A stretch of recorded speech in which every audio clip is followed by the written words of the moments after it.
Reichert. Here we are, longtime friends. We've known each other for a long time. I still remember meeting you at one of our Learning to Lead or L3 Leadership breakfasts many years ago, and we were in the same mastermind together for years. And it's been great to call you friend. And now you're also a supporter of the podcast. So we're both recording live today from the Return.com studios, which is super exciting. So thank you for your friendship, and thank you for opening up the space, and more importantly, thank you for the conversation that we're about to have. Thank you so much for having me, Doug. I'm thrilled to be here. I love what you're doing with L3. I love the podcast, and I'm really excited to be on the show. Thanks, man. Well, for everyone who may not have context for who you are and what you do, you run an organization that you started called Birgo Realty. Can you give everyone kind of an overview of the scope of what you're doing today? Yeah, absolutely. So I started Birgo back in 2012, working with investors to get them exposure to investing in real estate. Came from my experience investing in real estate. I started the hard way, doing the work myself, dealing with the tenants in the toilets. And I just realized that there's a lot of people out there that want to invest in real estate, but don't want to have the headaches.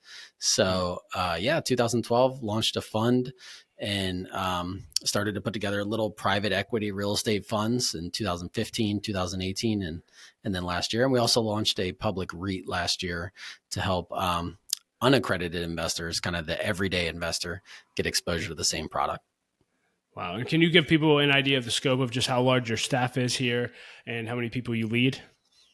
Yeah, sure. So we've raised about 70 million of equity. We've bought about 280 million of real estate with that. So that's about 2,800 units across 4 states. And we've got about a staff of about 90 employees that service those properties. That's incredible. Well, a little bit later, we're certainly going to dive into lessons you've learned about entrepreneurship and leadership. But, knowing you as I do, people can see what you're doing and what you're accomplishing today and certainly be impressed and inspired. But you didn't start there. You have a wild story. And, can you just give us, the summary version of your personal story of how you got here? Because I think it'll really impact people. Yeah, sure. Thanks, Doug. Happy to do it. It's been a wild ride for sure. So, I grew up in a family with very little means, so we didn't have a lot of financial wherewithal.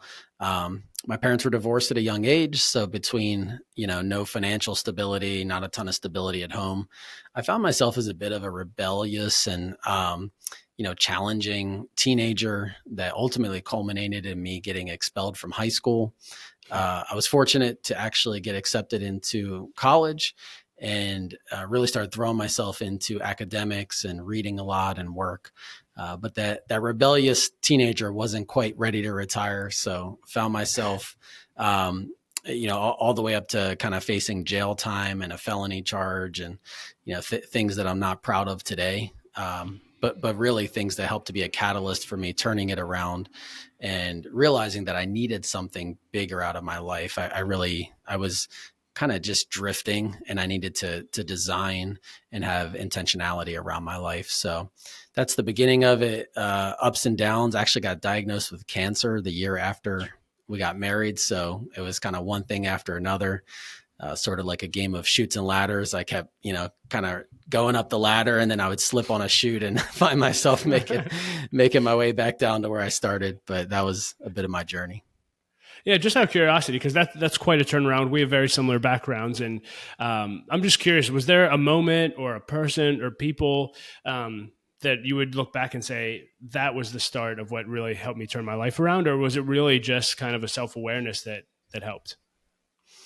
Yeah, a little bit of both. I mean, certainly I've had my fair share of mentors and coaches and counselors through the time, folks I am forever indebted to and grateful for them just pouring into my life.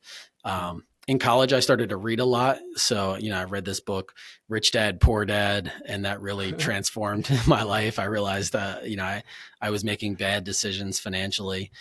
The 7 Habits of Highly Effective People, Stephen Covey, realized I was living an ineffective lifestyle. And then a few of my mentors in college, one in particular, really kind of had to hammer some sense into me and said, Andrew, stop your behavior. You're better than this. You've got to turn it around. And it was that kind of tough love that I really needed to turn things around. Yeah, well, I can say personally, thank God for that person and thank God for the books that you read. It's been incredible to watch your journey and see what you're doing today. I want to dive into real estate. I haven't interviewed a ton of people in the real estate field. And, we live in a world where if you go on Instagram, there's 10,000 videos of people saying, you need to invest in real estate, you should invest. And I think a lot of people may want to, but they know nothing about it. There's a lot of fear there. And so I just want to ask a few questions. And just at a basic level, why do you think people should invest in real estate? Or I should even ask, do you think everyone should invest in real estate? Yeah. I'm certainly biased because I have, the majority of my net worth in real estate. But yes, I do think people should invest in real estate. The primary reason I would point to is basically risk-adjusted return. You're investing in something that is undergirded by a physical asset. And we specifically focus on multifamily workforce housing. So for us, the workforce is always going to need to rent properties. And so being a landlord for that provides some stability and some, ability to mitigate risk when it comes to that type of investment. So that's why I like to invest in real estate. Yeah. And just, can you talk about investing in real estate, one-on-one? So, there's so many options. It seems like people can go out and buy their own property and try to do that. They can invest in an organization that owns real estate. Any advice there, or, what are people's options? Yeah. So first of all, there are a million options. Like there's a million ways that you can make money in real estate. And I realized that pretty early on.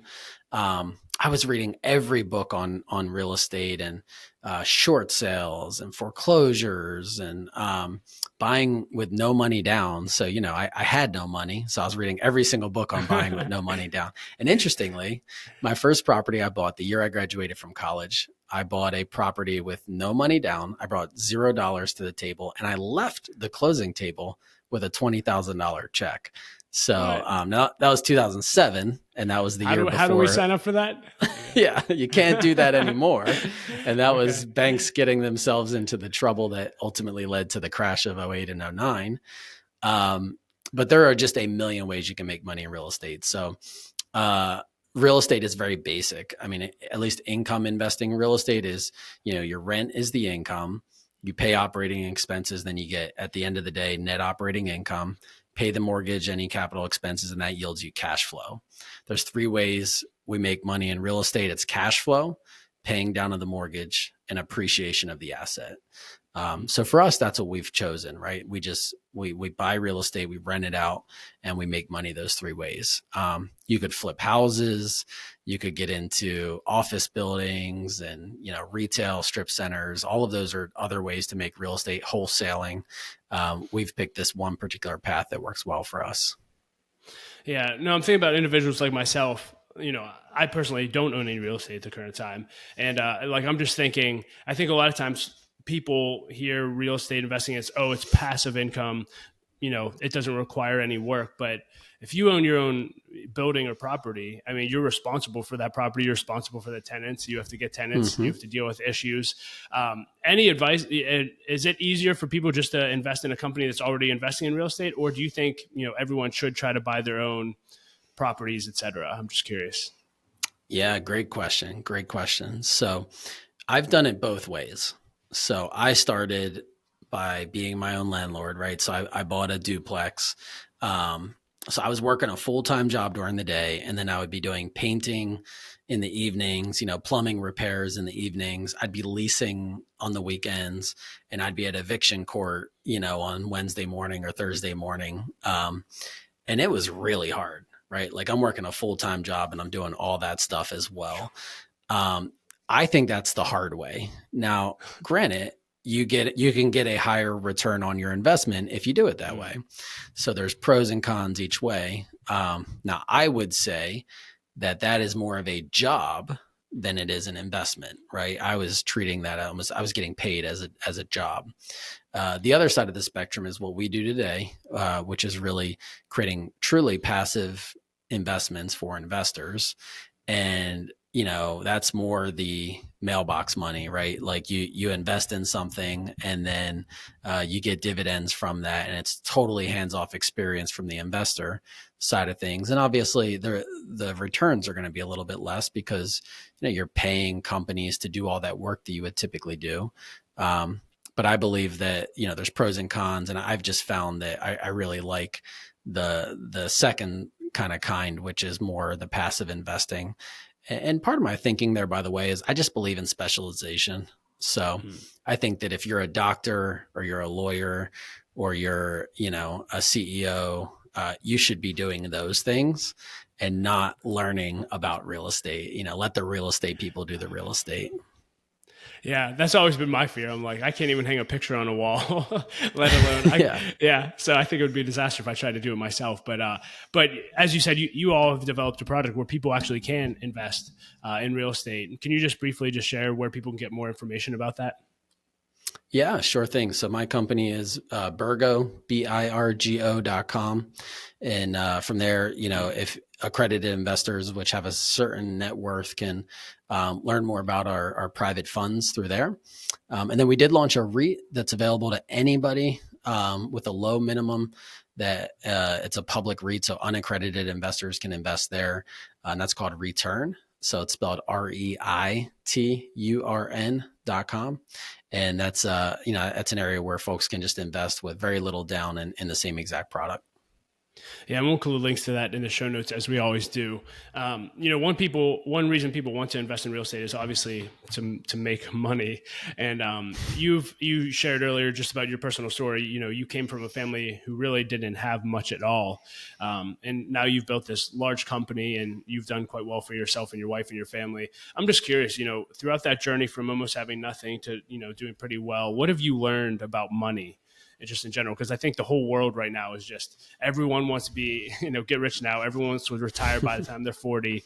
But I'm just curious, how do you view money? Yeah, well, that's such a great question. And it's certainly evolved over time.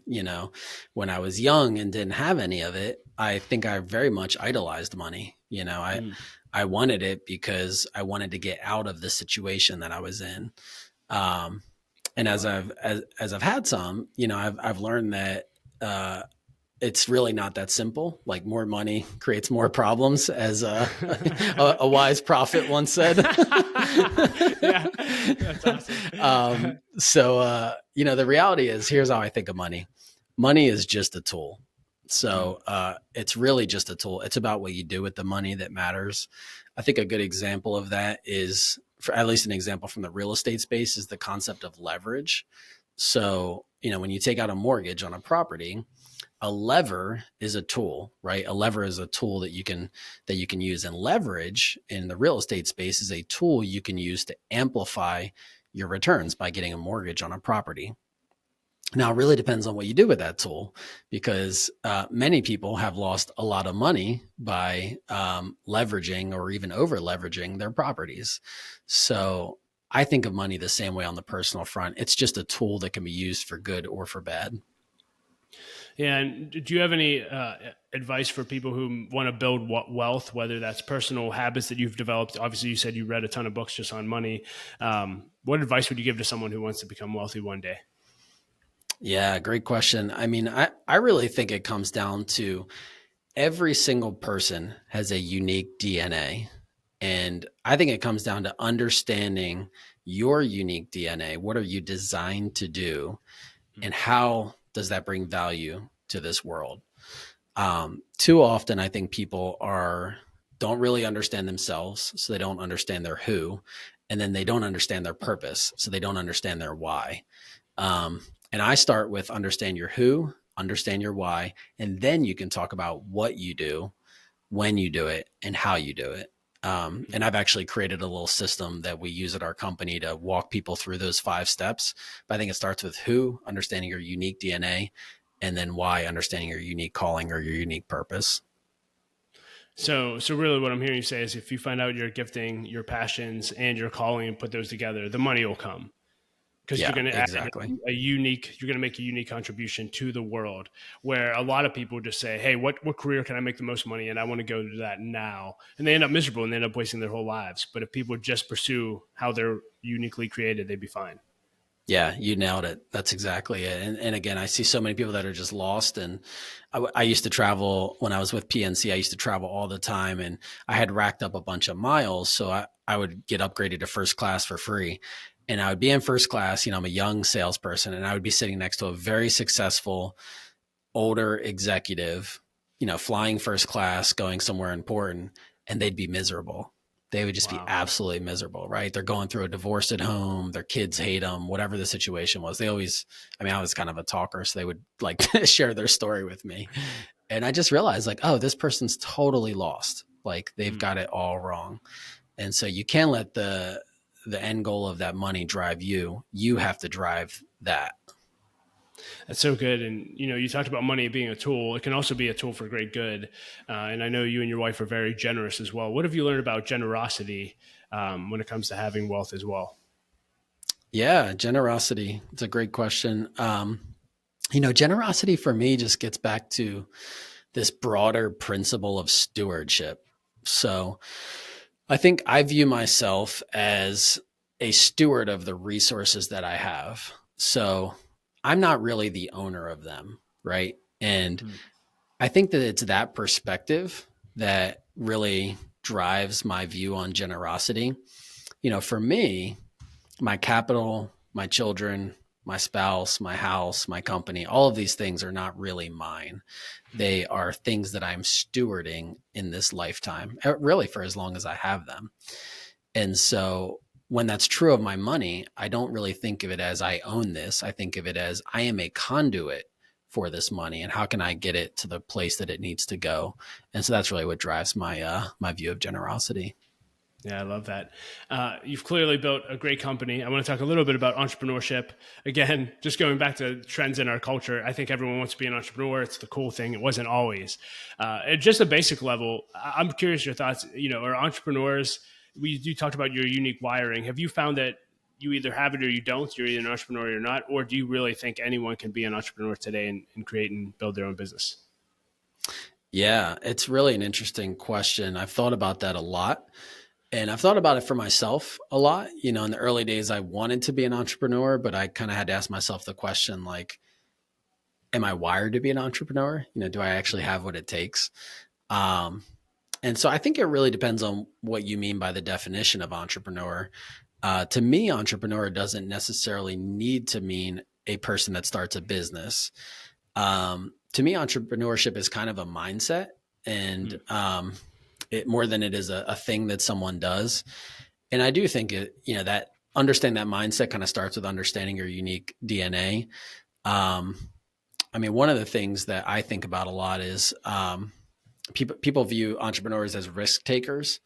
I am a risk taker for sure, but there are people that are risk adverse that could be a small business owner, like own maybe a Chick-fil-A franchise or something. And I think that can be thought of as entrepreneurship as well, right? You're doing something entrepreneurial. Or maybe you work within a big corporation. So when I was at PNC Bank, I was in a small group that was doing something very innovative and very entrepreneurial. So you wouldn't think of PNC Bank as, this huge multi-regional, actually national bank today, as being entrepreneurial, but we were, the small group that was in there was. And so I do think that anybody can be an entrepreneur. I think the kind of entrepreneur really depends on your unique wiring. Are you risk taker? Are you risk adverse? And that will play into how, folks decide to let that play out with their personal calling. Yeah, it's really interesting that you found like you were scratching that itch inside of you at PNC. I am curious, walk people through the transition, because I do feel like I talk to a lot of people who are in a corporate job. Some of them love it, some of them hate it, but they may feel inside like, hey, I feel like one day I should start my own thing, or I'm going to. Was that a difficult thing for you to jump? Like, can you walk people through that process and maybe any advice you'd have for people who are considering jumping? Yeah, for sure. So it was a difficult decision. It was a very difficult decision for me. I had a really great, high paying job at PNC. I was doing really well. And honestly, I could have kept doing that, like earning a good income. I enjoyed my colleagues. I had a great job and a great boss. And again, having grown up without money, like having that stability was very nice. Right. Yeah. And so it was a very difficult decision. And I think Well, first of all, in college, I had started a business and I was very into this concept of entrepreneurship. And obviously, I ended up in an area at PNC that was entrepreneurial as well. So I did kind of always think, hey, someday I will probably be an entrepreneur. Like I'll probably actually start a company. But the timing and the transition, I didn't know. And so going from a high paying job to making like $0 an hour was a big risk. And so for me, it was all about like starting small, putting the wheels in motion. I had already started to build a little portfolio of real estate. Um, and so for me, it was a blend of, yes, I'm a risk taker and I'm doing everything that I can to mitigate and minimize this risk before I jump out on my own, putting the wheels in motion of, what would it look like to get a real estate license and really understanding all that stuff. I did a lot of research before I made that jump. And that was really helpful. Yeah, just out of curiosity, how much of that risk was mitigated before you actually jumped? Like, were you like getting close to the salary that you had before, or was it just growing to a point where you're like, it's time? Oh, no, definitely not close to the salary I had before. Okay. It was very much a big risk betting on myself. I'll tell you what, one piece of advice I got at that time that was really helpful. One of my mentors said, like, hey, Andrew, if it doesn't work out, like you can just get another job doing kind of what you were doing. Wow. Now, whether PNC would take you back is another question. They may or may not have, but like he was right? Like Wow. so the risk is really only, if I fail, and I was betting on myself to not fail. So I thought that was really good advice that helped me conceptualize, hey, I could always go back to doing what I was doing if I need to. Yeah. Well, fortunately, it was a good bet. You're here 11 years later and still doing well. I'm sure it's been quite a journey from where you started to now you have 90 plus employees. What advice do you just have for entrepreneurs? Maybe they've already started their business, maybe they're just launching, but what advice would you give that can save them time, pain, and suffering that you may have gone through in the last 11 years? Yeah, for sure. Well, I'll tell you what, I mean, honestly, my first 3 or 4 years, I was still figuring out what I wanted to do. Like you would have thought I knew that before I like resigned from my job, but I did so many different things. Like earlier I was talking about all the different ways you can make money in real estate. I tried them all. Like I was doing some real estate development. And I was doing a little bit of kind of the house flipping type thing. I was a real estate agent. So I was just like brokering real estate, right? Like I'm doing all of these different things. And, so my first piece of advice would be, insofar as you can, figure out your unique abilities and what you want to do before you make that jump. I think I was a bit naive in terms of thinking that I had it figured out, and I honestly just didn't. So I would say figure out your unique abilities, figure out how you're wired, figure out what it is exactly you want to do before you make the jump. 2, I would say start small, like develop a minimum viable product. If you're developing a product, some kind of proof of concept. If you can prove that what you want to do can be effective on a small scale, then you can scale it up. There's this Jim Collins book where he says, fire bullets and then cannonballs. So like, honestly, one of the mistakes I made was just firing cannonballs at everything everything I could find. And like that's just not the right approach. Again, I figured it out. I landed on my feet, but it was a lot of years of struggling and pain that I would encourage people to try to avoid if they can. So fire bullets before cannonballs. And then 3rd, I would say super important to surround yourself with complementary skills. So I think diversity is so important. Don't surround yourself with people like yourself. The natural tendency is to like go out and be an entrepreneur with people that you like, right? Like people that are like you. Don't do it. Find people that you kind of don't like because they're not like you and they're different, and that's going to make you more effective and successful. That's really, really interesting because in theory, that sounds really, really easy, like you said, but it's not people's natural tendency. And it takes an incredible amount of work. And, knowing your organization as I do, I know diversity is important. Any tips there? Because I think everyone wants a diverse workforce in every way possible, but it does take work. Any advice there for leaders? It's really hard. I mean, we certainly are intentional about it, but we're not perfect and we're still figuring it out ourselves.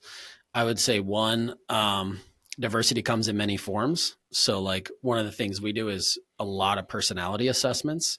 Hmm. And so, we do the predictive index, the strengths finder, the M code, the Colby.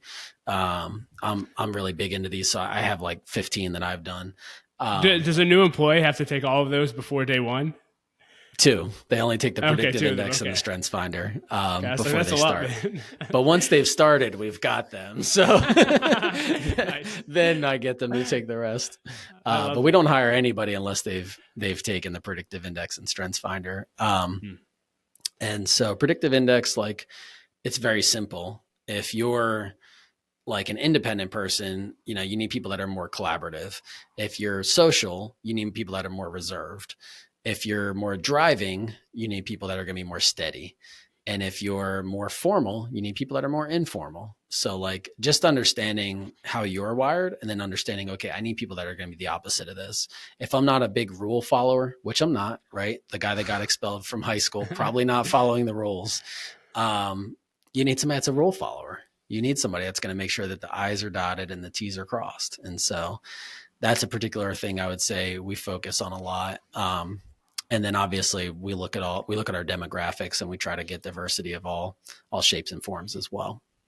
Yeah. Also in entrepreneurship, to talk to me just about selling, and I don't necessarily mean selling a product, but selling a vision. You went from betting on yourself, which is great, but you also had to convince now 90 plus people that you're a leader and you have a vision worth following. What have you learned Mm-hmm. just about selling people on vision? Yeah, I think it's the most important thing. I mean, I think it's the number one driver of culture. And for us, I like the term weaponized vision. Like, you can actually create a vision that can be powerful, almost like a sword that can cut through and figure out, the one side from the other side. So I like to kind of think of it Wow. almost as a weapon or as a tool. And for us, it's all about casting that vision. And that vision will either be like very compelling and attractive to the right people, or probably like repulsive and unattractive to the wrong people. And that's kind of the point, right? Like, that helps us to figure out when we're hiring, managing, firing, reviewing, rewarding, and recognizing. It's all around that vision and around our core values to make sure that we're holding fast to that and developing a culture full of people that are passionate about the same vision. Yeah, now we're starting to get into leadership. And, it's one thing to lead yourself and start the company, but now you have 90 plus people that you're responsible for leading. What have you learned about leadership over the last 11 years of leading this company? Oh, so many things, Doug. How long do we have here?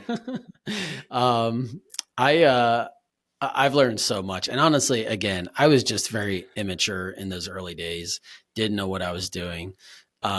Surprised that people actually chose to follow me, because at the time I really, really wasn't leading the way that I aspire to and try to make sure that I'm leading today. Um, but one of the big things I learned is that you have to be ruthless about not compromising on core values.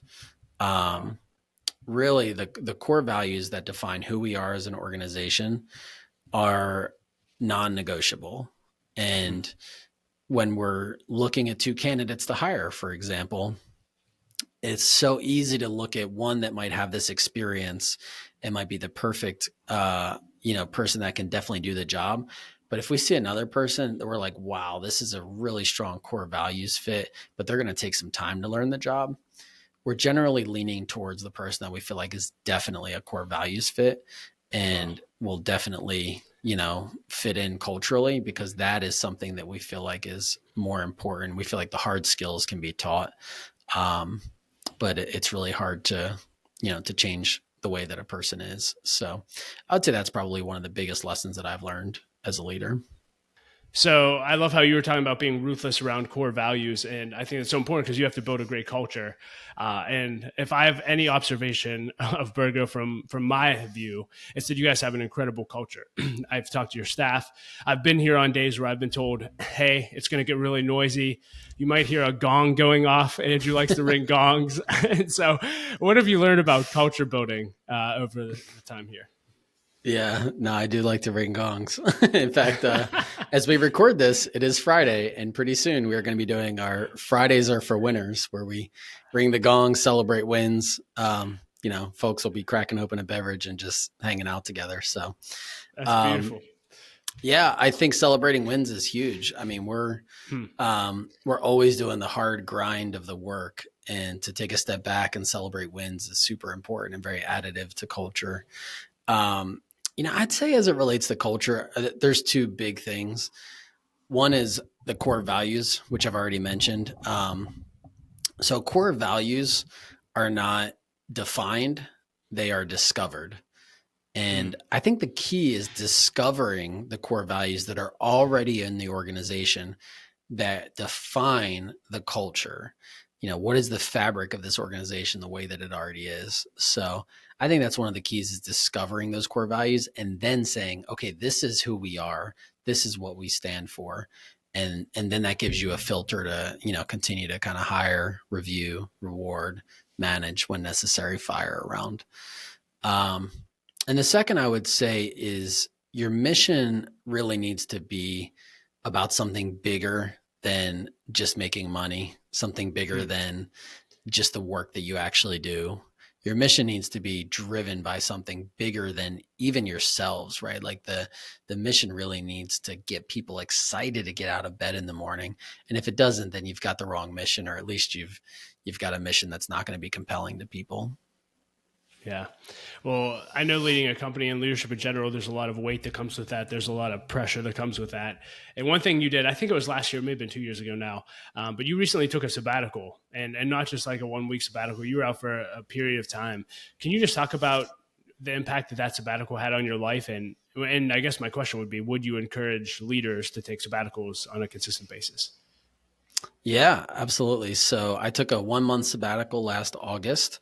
It's my first time doing that. I was celebrating 10 years since I started the company and 7 years since I launched our first fund. So both of those are like big milestones. And I said, hey, look, I'm going to take a month off. The reality is I didn't realize how burnt out I was until I took the sabbatical. It wasn't until I stepped back and took a time to reflect and rest that I realized what rest actually looks like. And I just reflected on my own strengths, my own unique abilities, my own purpose, my own calling. And those are just things that I wouldn't have been able to do if I was just always in the day-to-day grind. So for me, a sabbatical was absolutely necessary. I would highly recommend it for others. I think a lot of organizations are starting to put in place sabbatical policies. Maybe every 5 years, you make sure you give the individual or the employee like a month off, something like that.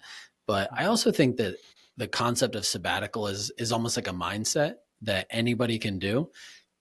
And the key is to not just take a vacation. A lot of people think like a vacation is a sabbatical. There's an article on our blog about how I view them differently. And I think just being intentional about taking time off to work on yourself is an absolute necessity. Yeah, the policy thing is interesting. So is that something, I don't know if you guys have actually put one in place, but is that something you'd recommend for all employees, say at like the 5 year mark, or is that just for, leadership team? I'm just curious how you're processing that. Yeah, I think it's an important aspect of any company, particularly, companies are trying to attract talent right now.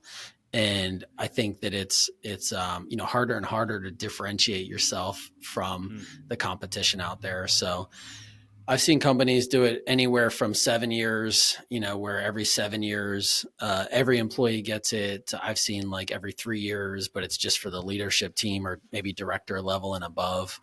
What we found at our company, so we actually have what we call flexible time off, but you might actually call it unlimited time off. So it obviously has to get approved by your manager. but we've actually found that we have to like force people to take time off.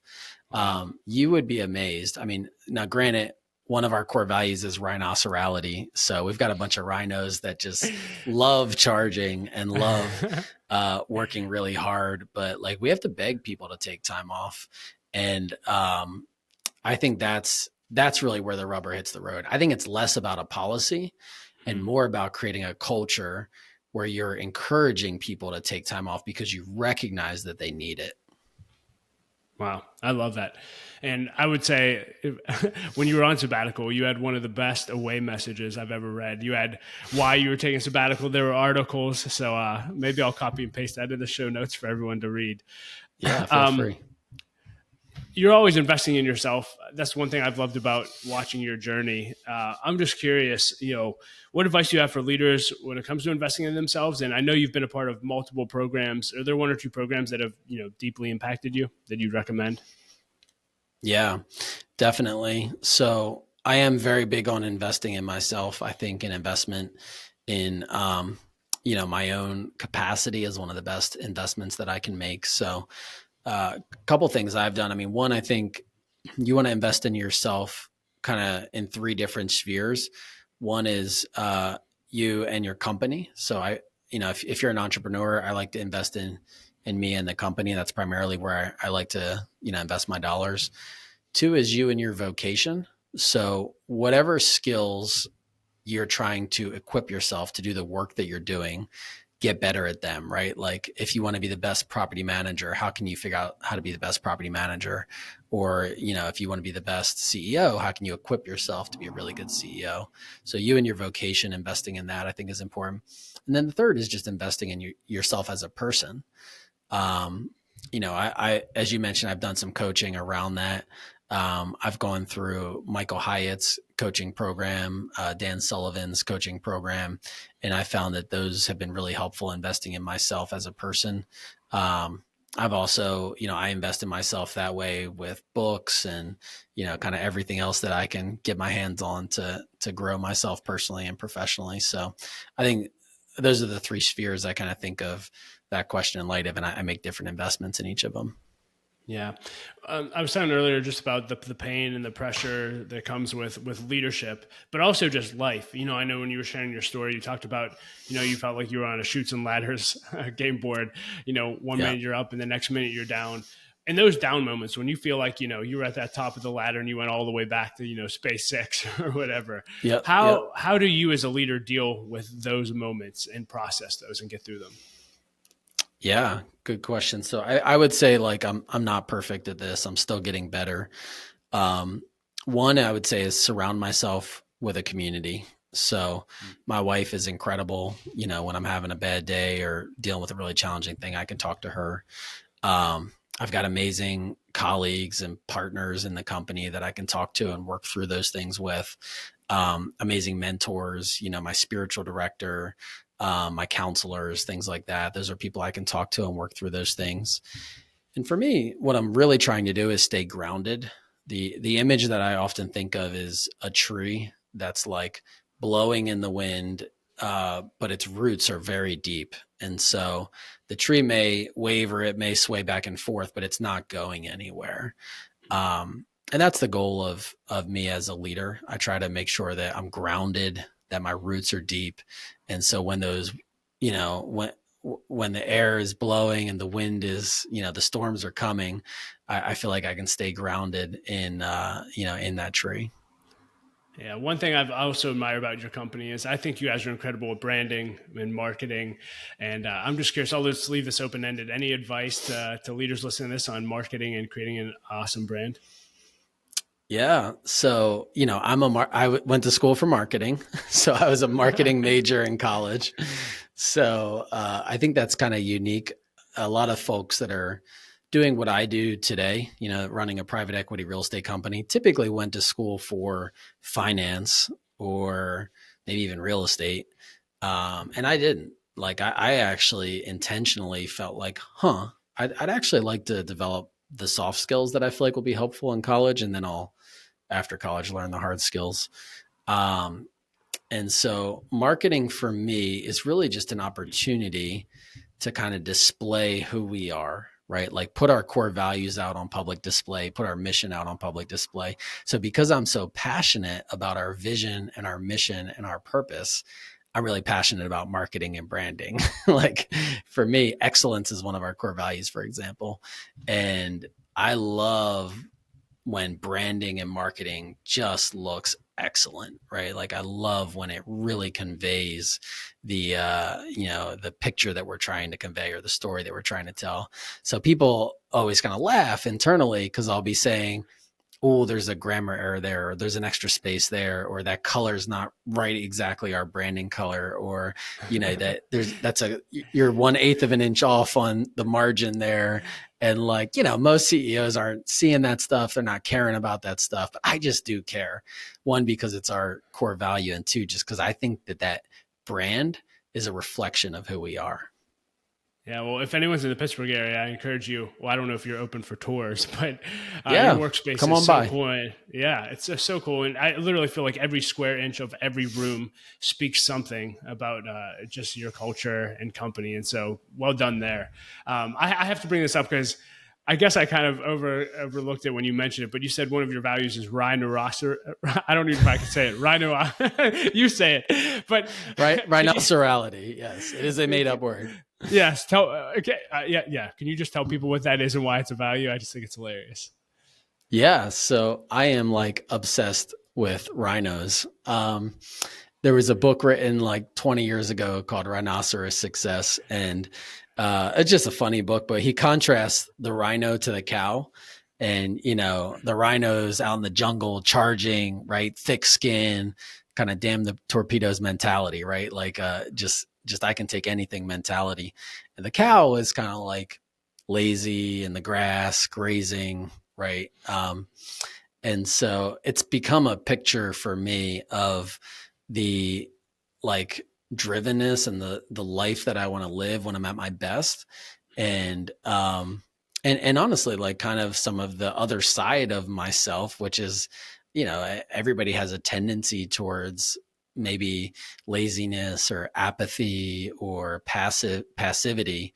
And for me, it's all about being proactive and driving after my goals, setting goals and charging them down. And that's what rhinocerality is all about.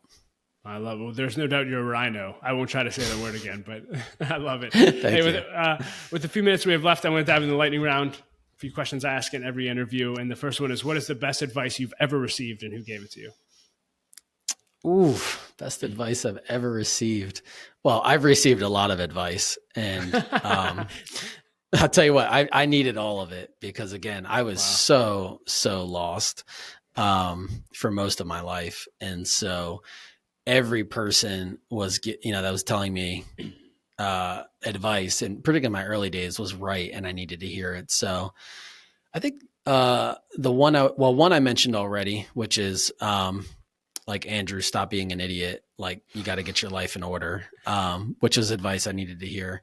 But I would say the one that I would pick, which I also mentioned earlier, the most important piece of advice was probably, look, Andrew, if you leave PNC and you start this business and you fail, you can always go back to doing what you were doing. And that really helped me kind of get over the hump and my false sense of stability and leave and launch my own company.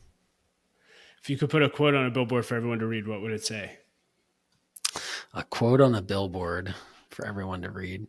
I think it would say, life is short, live intentionally. Yeah. Life is short, live intentionally. I think as I'm getting older, I'm realizing just how short life is. And like so many people, myself included, in most of my lives, don't live thinking today could be my last day, tomorrow could be my last day. And honestly, just again, having had cancer and having been in a life-threatening situation, that is something that I want everybody to hear and understand. Life is short, live intentionally. You mentioned two books earlier that made a great impact on you, Rich Dad Poor Dad and The 7 Habits. Are there one or two other books maybe you've read recently that have impacted you deeply you'd recommend? Oh my gosh. So I read probably, 20, 30 books a year. And honestly, they all impact me. So my general perspective to books is chew up the meat, spit out the bones. So I get something from every book that I read. I never read a book where I was like, oh, that was a waste of time. I'm always getting something. I just finished Delivering Happiness, which is the story of Zappos. I love their culture. I love what they're up to. If I had to make a suggestion for your listeners, I would point to Michael Hyatt's kind of 3 books, which are Living Forward, Free to Focus, and Best Year Ever. Because that's sort of the system that I used to get my life back on track and sort of in order. You've mentioned all throughout the podcast that you've had, countless mentors, coaches, programs. I'm curious, when you get to spend time with someone that you look up to, admire, or want to learn from, do you have a go-to question or two that you always ask? People that I look up to and admire. I like to ask people, what challenges they faced and how they overcame them. For me, if you look at my motivational patterns, there's another assessment you can use called the M code. Used to be called the M core. My number one motivational pattern is meet the challenge. My second is actually overcome. So I love a challenge. I love to meet the challenge. I love to overcome obstacles. And so, when I meet people, I like to hear about the obstacles that they faced and how they overcame them. So with that said, this will be fun. I really look forward to hearing your answer on this. What's your biggest leadership pet peeve? Pet peeve.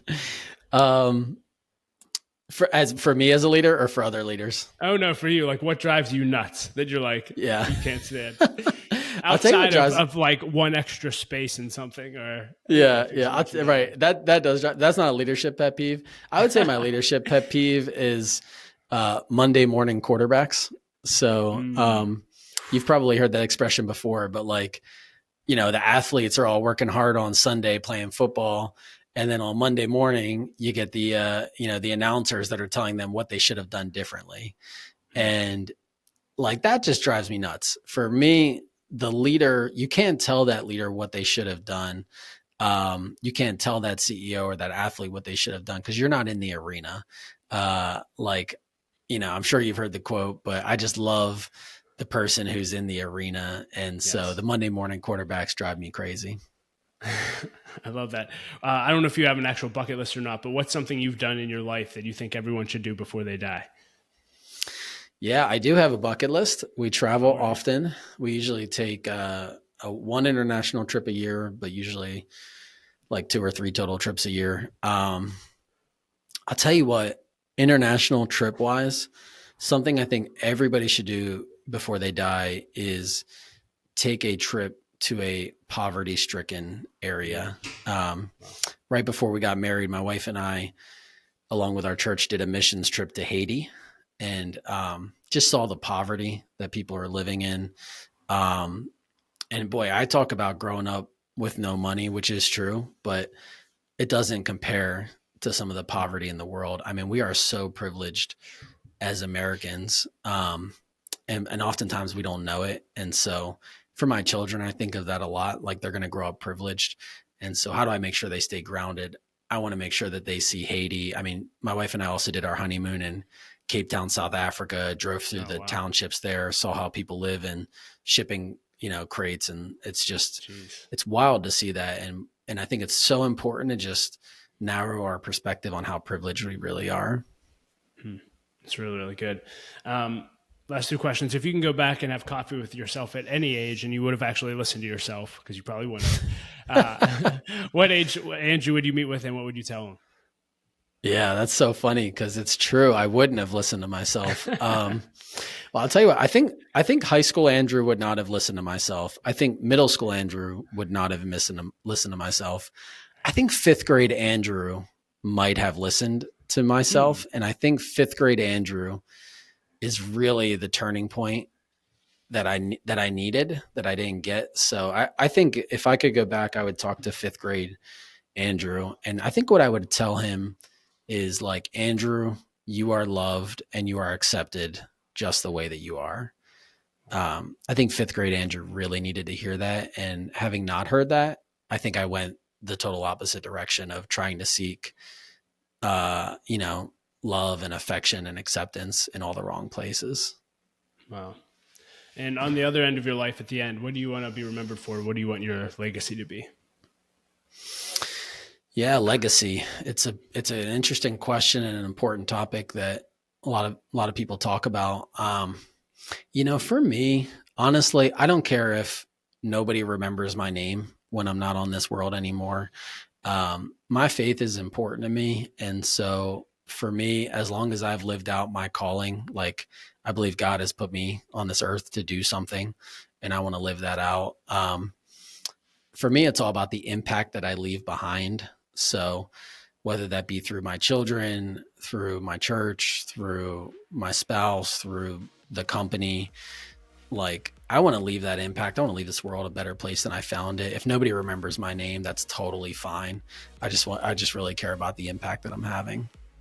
Yeah, well, I know you've certainly impacted my life and a lot of people that I know. And so you're making a huge difference in the world. So thank you for that. And thank you for the conversation. This was rich. Yeah, thank you, Doug. Thanks for having me on. Appreciate it.